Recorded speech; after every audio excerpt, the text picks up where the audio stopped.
Hello, welcome to the Intimate Hour. Tonight's story is about what can happen in the quietest corners of a college hostel, where rules bend under the weight of desire, and a single night changes everything. This is The Night at the College Hostel, When Everything Changed.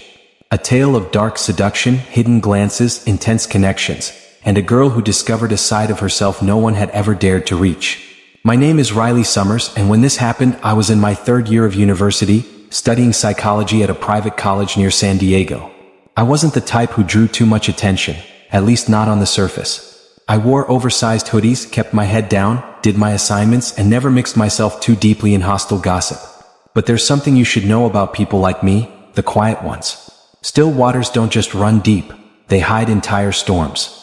I was 21, 5 feet 4 inches, with soft curves and naturally dusky skin that glowed gold under warm light. My long black hair usually stayed tied back in a lazy braid, and my eyes? I've been told they were deep brown and unsettling, like I was always holding back something I dared the other person to ask about. I didn't try to be mysterious. I just was. I never gave too much away. But I felt everything, and most of it I buried. My roommate, Alyssa Morgan, was my exact opposite. Outgoing, chatty, a party girl in every sense. We got along well enough. But that weekend, Alyssa had gone back home for a wedding, and the hostel felt more silent than usual. The building was a pale beige, 2 stories tall, with narrow hallways and heavy doors that creaked even in the middle of the night. It looked like a harmless old building on the outside, but at night, when the corridors fell quiet and the echoes traveled a little too far, it felt like the walls were watching you. I had come back from the library around 10 p.m. It was drizzling outside, the scent of rain mixing with the scent of my damp clothes. I liked walking alone at night. The world felt more honest then. I was in a loose black t-shirt and cotton shorts, my skin still slightly cold from the outside air. As I unlocked my door, a strange tingle crept up the back of my neck. One of those moments you feel before your mind even registers why. The lights were off, but the window was open. And I never left the window open.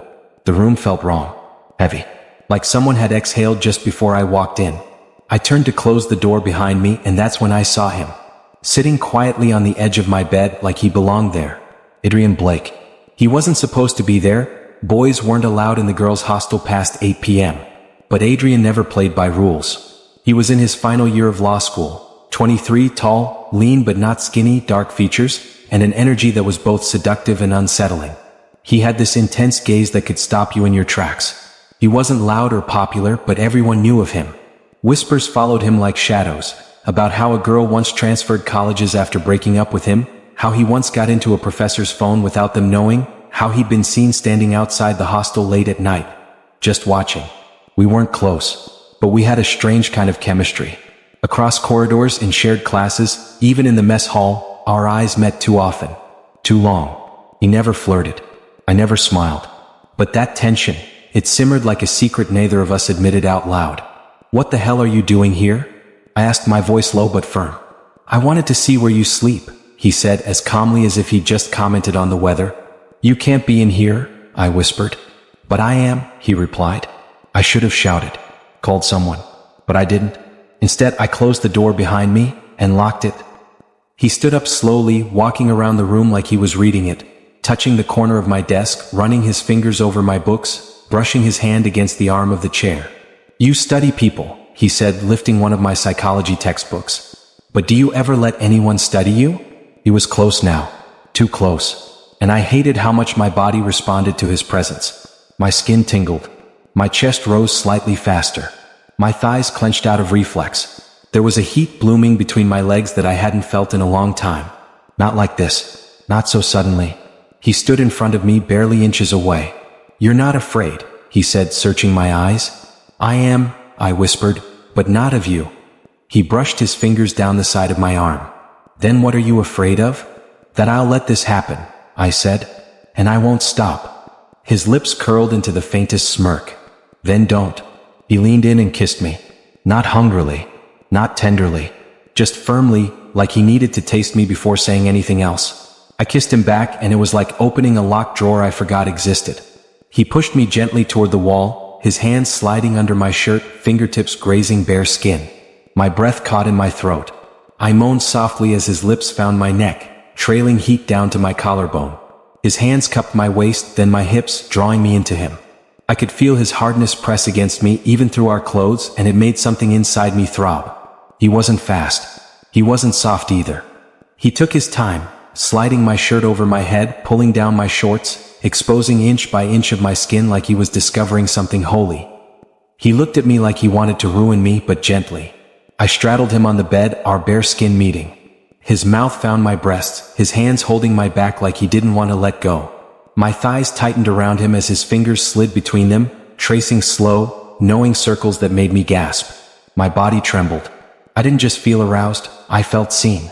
He whispered my name like a secret against my skin. I gripped his shoulders as my body began to unravel. It wasn't just lust. It was surrender. He touched parts of me no one else had even noticed, made me cry out in ways I didn't know I could. He made me feel like a wild, dangerous version of myself. The kind I'd only ever met in dreams. After we were done, breathless, sweating, tangled in sheets, we didn't speak. He traced the curve of my back with slow fingers, as if drawing me into his memory. The rain outside softened to a whisper. I wanted to say something, anything, but I stayed silent. And so did he. Just before the sun rose, he got dressed, kissed my bare shoulder, and left through the same window he came in from. I lay there for hours afterward. My legs sore, my lips swollen, my sheets soaked with sweat and something deeper. My body hummed. My heart didn't know whether to race or slow down. I didn't regret it, but I knew something had shifted. This wasn't going to be a one-time secret. This was the beginning of something far more dangerous. Something I wasn't sure I could survive. The weekend crawled by like a slow storm rolling over the campus. I could feel it in my bones, something shifting, something waiting. After Adrian left my room that night, I stayed curled under my blanket, the sheets soaked in him, my thighs still aching from the things he did to me, and the things I let happen. I told myself it was just sex, but it wasn't. It had pulled something deeper from inside me, something I wasn't ready to face. I didn't hear from him the next day. No texts. No notes. Not even a glance across the courtyard. It was like he'd vanished. Maybe it was his style, to appear like smoke, wreck you from the inside, and disappear before you could name the feeling. I kept looking out the window every few minutes like an addict waiting for her next hit. But there was nothing. And I hated how much I craved even a flicker of him. When Sunday night came, Alyssa Morgan returned from her cousin's wedding, all giggles and selfies and cheap perfume. She didn't notice the tension in my body, or how quiet I had become. I could hear her talking about boys, some tipsy dance floor kiss, and I forced myself to laugh in all the right places. But my mind, it was still stuck under Adrian Blake's weight, in his mouth, in his voice. In that moment he told me not to be afraid. By Monday morning the college was buzzing again. Girls back in the hostel, cliques forming over breakfast, the sound of suitcase wheels rattling down the halls. I pushed through the day in a haze, but the burn between my legs still whispered what had happened. Every movement reminded me. Every breath held a memory of his hands. I couldn't escape it. Then I saw him again. He was leaning against the vending machine near the admin office, talking to one of the hostel guards like he hadn't crawled into my bed, split me open emotionally and physically, and left without a word. He looked so casual, in a black Henley, sleeves rolled, biting into an energy bar. He glanced up. Our eyes met. And in that 1 second, I felt every drop of blood rush through my chest and down into the ache between my legs. He smirked just faintly, then turned and walked away. He didn't say a word. Didn't even wait. That night I couldn't take it anymore. I waited until the halls were quiet, and the moonlight stretched long shadows through the windows. Then I slipped on a hoodie over nothing but a thong and walked barefoot across the gravel to the back of the boys' hostel. I knew the security guard on that side was always drunk after midnight. Adrian wasn't surprised to see me. He was sitting on the stairs, smoking. He watched me walk up like I was prey he'd already tasted and wanted again. "You miss me?" he asked. I didn't answer. I just climbed into his lap and kissed him like I hadn't tasted anything real in days. We didn't speak. He led me into his room, locked the door, and pinned me against it before I could blink. My hoodie dropped to the floor. He stared at me, no bra, bare thighs, eyes wide, skin hungry. "You came like this?" he whispered, tracing his fingers over my stomach. I didn't want to waste time. He lifted me, carried me to his desk, and laid me back on it. The cool wood against my skin made me gasp, but his mouth was already between my thighs, tasting me like he had all night to learn my secrets. I moaned his name, arching, trembling, losing myself in the way his tongue moved, slow, then urgent, then so precise I nearly cried. He didn't let me go until I came so hard I bit my own wrist to keep from screaming. And then he didn't stop. He bent me over the desk, one hand gripping my hips, the other pressing down on my lower back. He filled me with slow, relentless thrusts that made my knees go weak. Each stroke was a claim, a message, a warning. I had never been taken like that, like my body was a question he already had the answer to. When he was done, I was ruined again. We lay there afterward, in the dark, his fingers trailing circles on my thighs. Then he spoke. "She's afraid of me." I turned my head. "Who?" "Nina Taylor." My stomach dropped.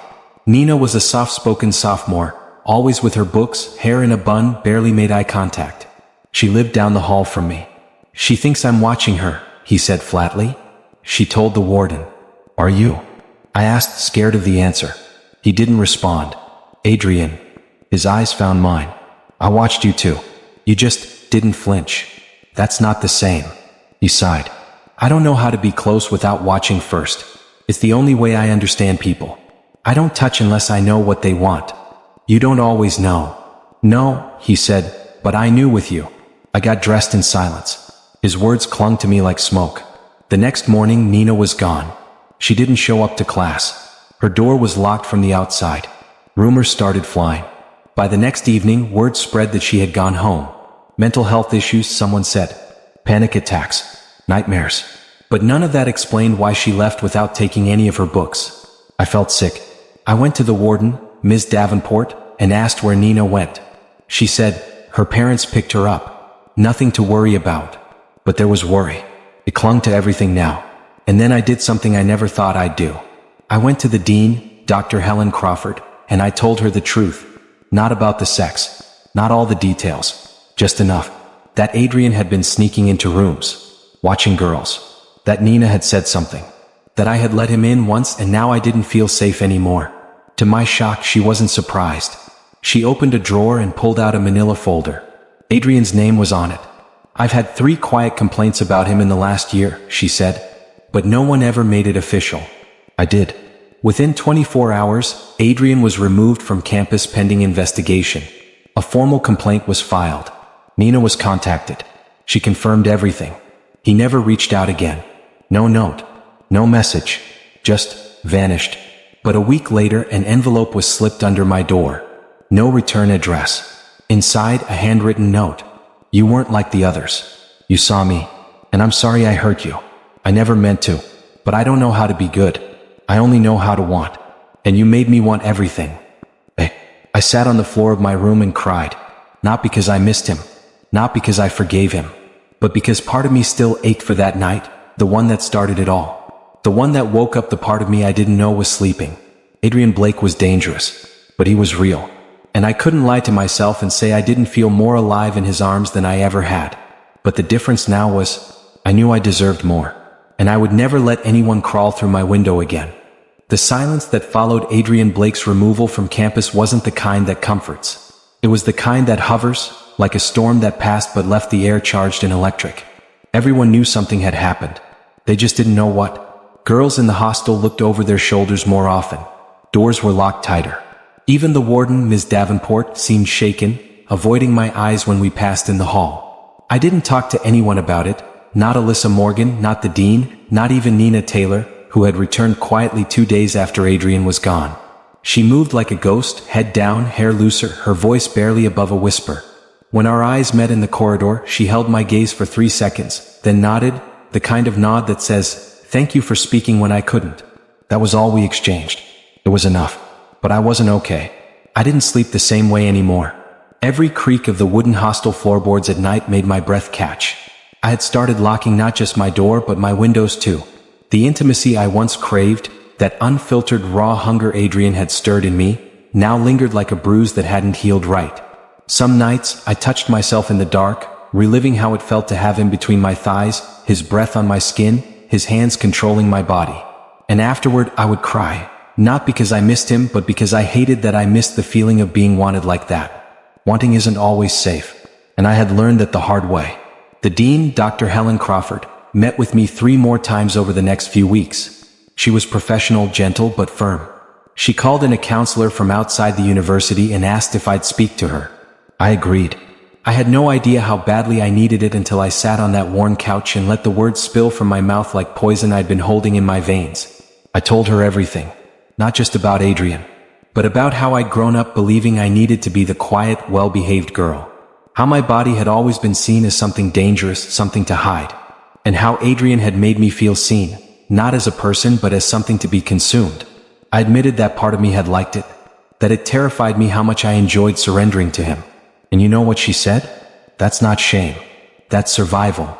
And for the first time in my life, I believed it. The story went public not long after.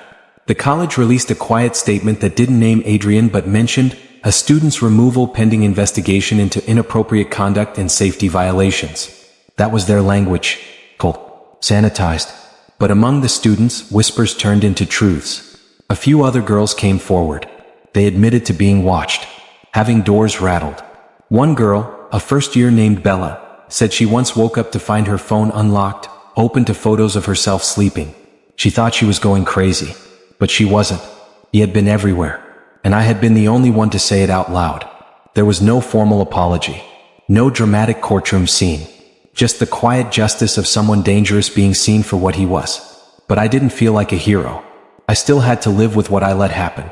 With how good it had felt. With the way I'd leaned into him when I should have pushed him away. No one tells you how complicated survival is. It doesn't come with clean endings. But it does come with choices. And one afternoon, about a month later, I made mine. I stood in front of the mirror in our hostel room while Alyssa was out. I wore nothing but a silk robe, thin, red, tied loose at the waist. My hair was down. My skin had healed. My eyes didn't look scared anymore. I picked up my phone and called the one person I hadn't spoken to in years. My high school crush, Damon Reed, who now studied medicine in the city next door. We'd texted sometimes but never met since college started. He had always been sweet, too sweet for the version of me I had become. When he answered, I said, "Come visit me." And he did. That evening, I met him outside the main gate. His smile was warm, boyish, safe. He smelled like peppermint and antiseptic, like someone who knew how to fix things. We walked, talked, laughed. And when I invited him up to my room, he paused. "Are you sure?" he asked, searching my eyes. And in that moment, I realized something. Consent isn't just about permission. It's about safety. It's about being given the space to say yes, and to know you can say no. I nodded. "I want to." He followed me up, and when we entered the room, he noticed the red robe I'd laid out on the bed. "You planned this?" he asked, smiling. "I needed this," I replied. What happened between us that night wasn't the same as before. Damon wasn't dominant or rough or possessive.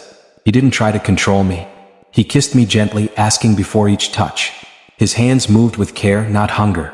And for the first time, I didn't feel like something being used. I felt wanted, loved even. When he undressed me, he didn't rush. When he went down on me, he listened, to my breath, to my hips, to the soft gasps I couldn't hold back. And when he entered me, slow and deep, holding eye contact, I felt like I was reclaiming something. Myself. We didn't speak during it, but our bodies spoke for us. And afterward, when we lay in silence, his fingers tracing circles on my stomach, I finally felt clean. Not pure. Not innocent, but free. He left before curfew with a kiss on my forehead and a promise to call me the next day. And I smiled, truly deeply smiled, for the first time in weeks. The next morning, I walked to the same rooftop I used to fear, the one above the girls' hostel where I'd once stood in darkness wondering if I was broken. I stood in the sun now, the breeze brushing against my skin, and I knew I wasn't. I wasn't broken. I wasn't damaged. I was powerful. Because I had walked through fire, through lust, through confusion and guilt and pain, and come out stronger. Adrian Blake didn't own my story. I did. This was my ending. And my beginning. Sometimes one night changes everything. Not because it breaks you, but because it shows you what you're capable of surviving. Thank you for joining me at the Intimate Hour. Until next time, stay curious, stay fearless, stay intimate.